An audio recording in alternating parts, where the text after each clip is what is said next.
I'm the owner of LuvAandR Cute and Comfy Boutique. In today's video, I'm going to be talking to you about the social media scam.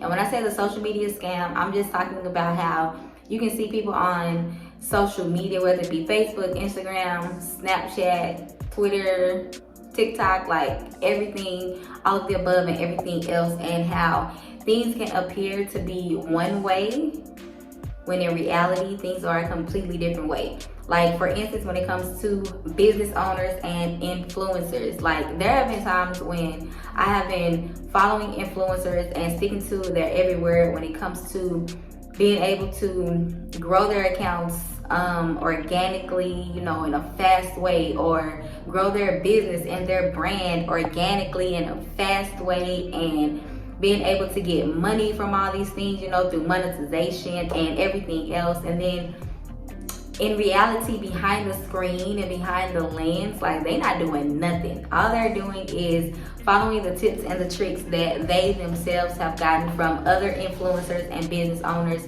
just like themselves. So that's what I mean when I say the social media scam. And I want to talk to you about how you can make sure you don't get scammed by these people that you look up to the most, or that you at least, you know, follow when it comes to mentoring and things of that nature.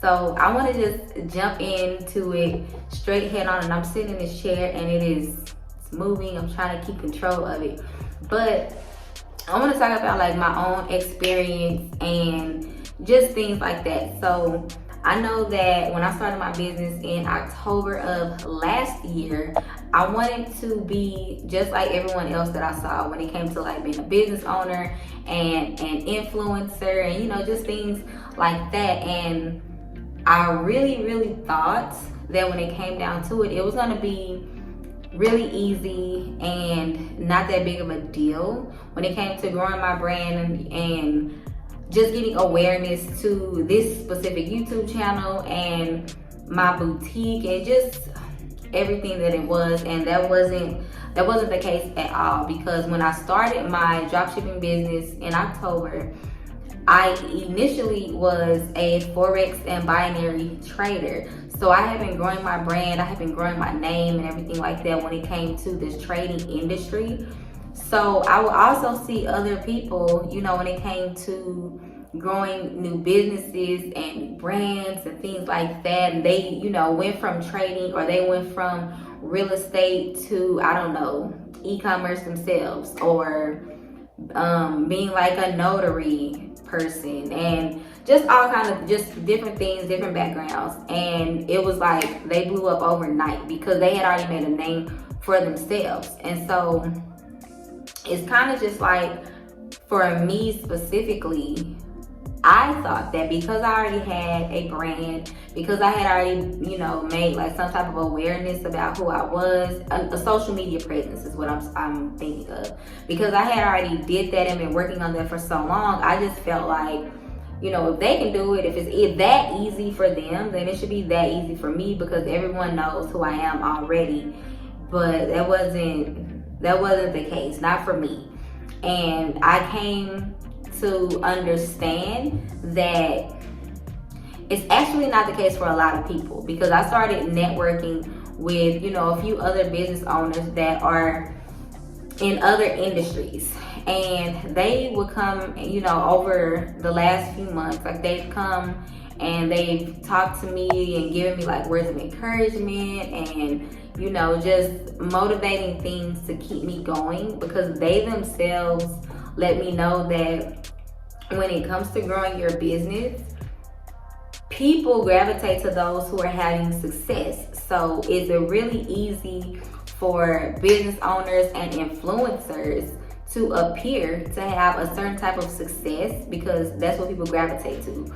So when it comes to like, I'm trying to grow your presence on YouTube, like some people don't understand how much work it is to promote the heck out of your channel. You have to promote like none other, because YouTube is like a lottery system, you know. Like if YouTube doesn't feel like your videos have a value, they're not gonna push them for people to look at. You see a lot of like suggested videos and videos you may like, but that's only because YouTube feels like those specific videos have value for the people that they're pushing them to, which means you literally have to record your video, and then you have to record different types of that video, you know, so that you can promote it on places like TikTok, Facebook, Instagram. And you have to constantly tell people, you know, watch my video, subscribe to my channel, like this video, share this video, comment on this video, because YouTube is a lot like, you know, the other social media platforms. Like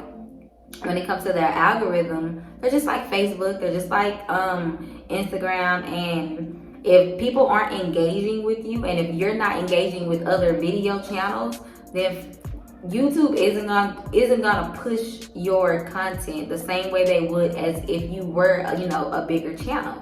And so, and that's where I am right now when it comes to growing my YouTube channel. And then it goes back in hand with, like what I said, the social media scam, because everyone wants to keep up with the Joneses. Everyone wants to be in the same light as the bigger, you know, brands that they see. But like I said, like I've spoken with some of these brands, I've reached out to them, you know, just to see what was it like, you know, starting out for you. How easy was it, or how hard was it? And it's just like, some of them, I was shocked to find out that they're still, you know, in a growing phase. You know, some people run a ton of ads in order to get their content shown. Some people spam the heck out of, you know, other individuals just so that their content can be seen. Some people buy views, some people buy followers, some people just do so much because, you know, of the idea that people only are going to associate with those who have success. You know, and I can definitely understand that, because with me being, you know, in the content creator industry now, I'm guilty of watching YouTubers that have like thousands of subscribers over the YouTubers that may have less than 100 subscribers. Because then to me, you know, it just seems like they have more, what's the word? They have more experience, or they have just more to offer, which ain't even always the case. You know, like it's just about the type of content, the type of quality, and the type of channel, I guess you could say. You know what I'm saying? Like, let me know if that makes sense to you in the comments. But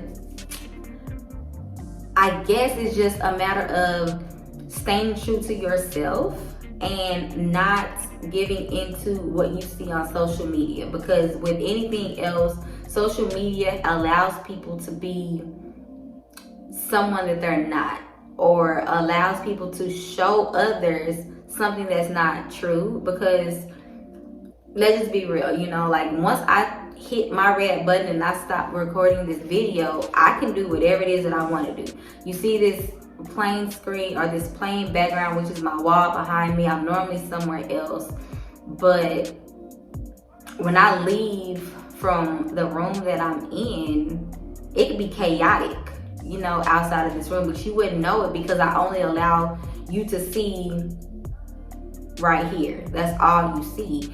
And I feel like that's how it is with social media. You know, like people see others and it's just like, oh, I want to have that type of success, not understanding or not knowing how they got that success, or not knowing and understanding where that success that you see comes from, how they gained it, what they had to do to get it. Because people don't see, let's just be honest, you know, like people don't see the hard work that people do have to put in. And a lot of times these content creators and big brand people and influencers and business owners, they are not showing you the work that it takes. They're only showing you the success that they've gained through all the hard work that they've done behind closed doors.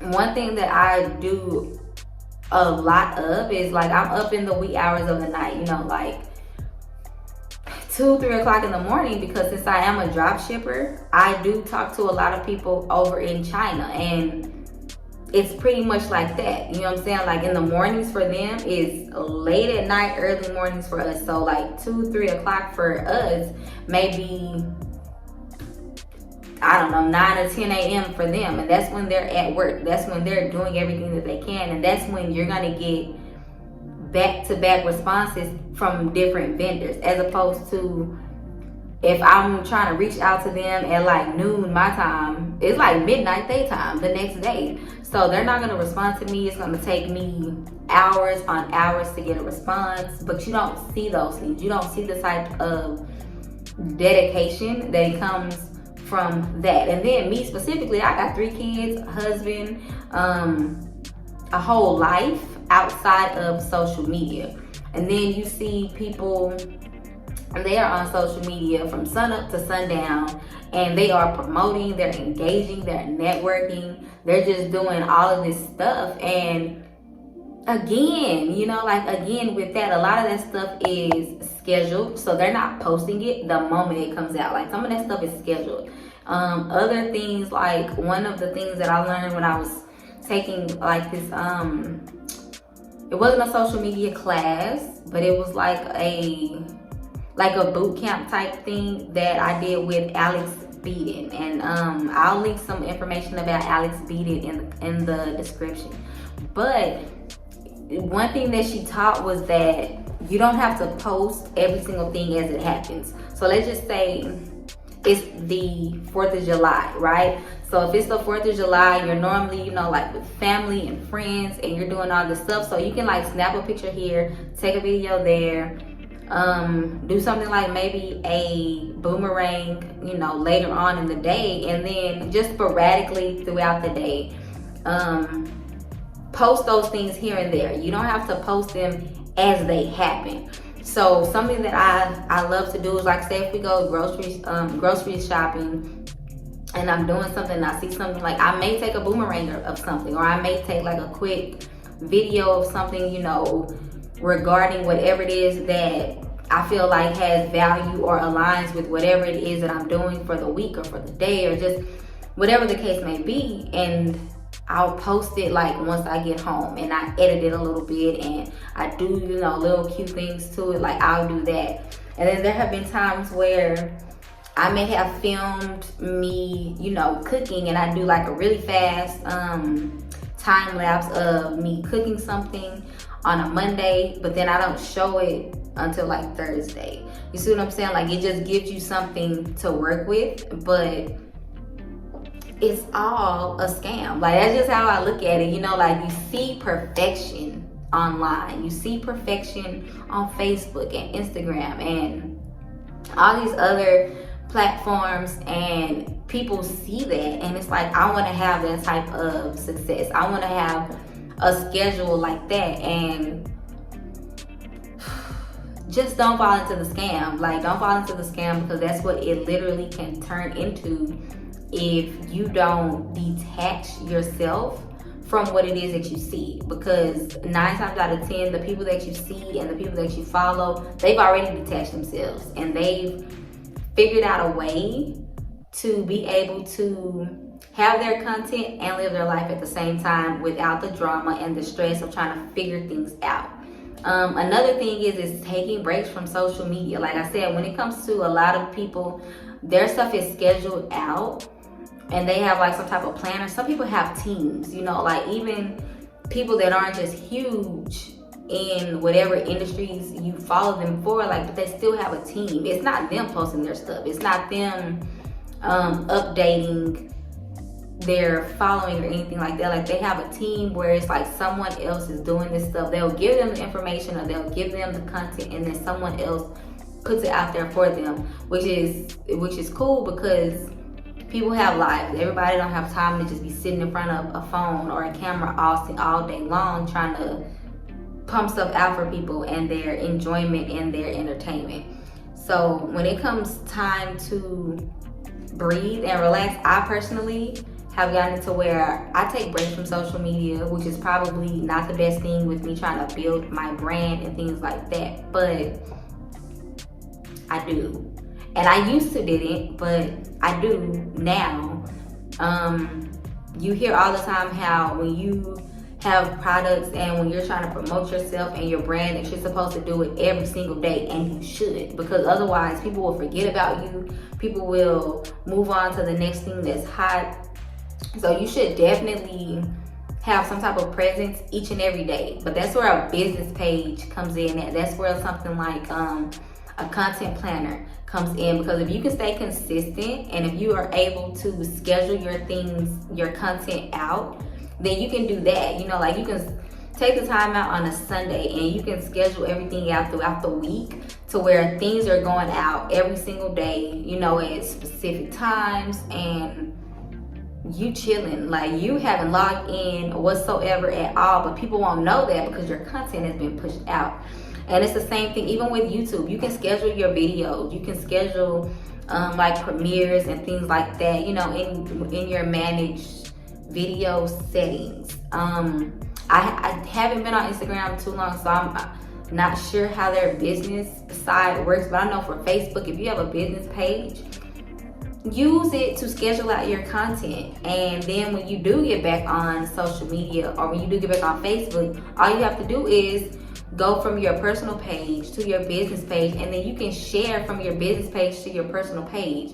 So the people that are following your business page will get it at the time that it's supposed to release, and then when you're ready to share it on your personal page, all those people will get it as well. So that's really all I wanted to talk about in this video. Let me know if this resonates with you. Let me know if you understand. Let me know if you've been a victim of the social media scam. I would love to know, because I have. That's how I'm able to tell you like these things that I just spoke about. So let me know what you think about that. Yeah, let me know what other type of content you want to see. I do have a few other videos coming up, and I hope you're having a great week. I put videos out every Sunday, at least I try to.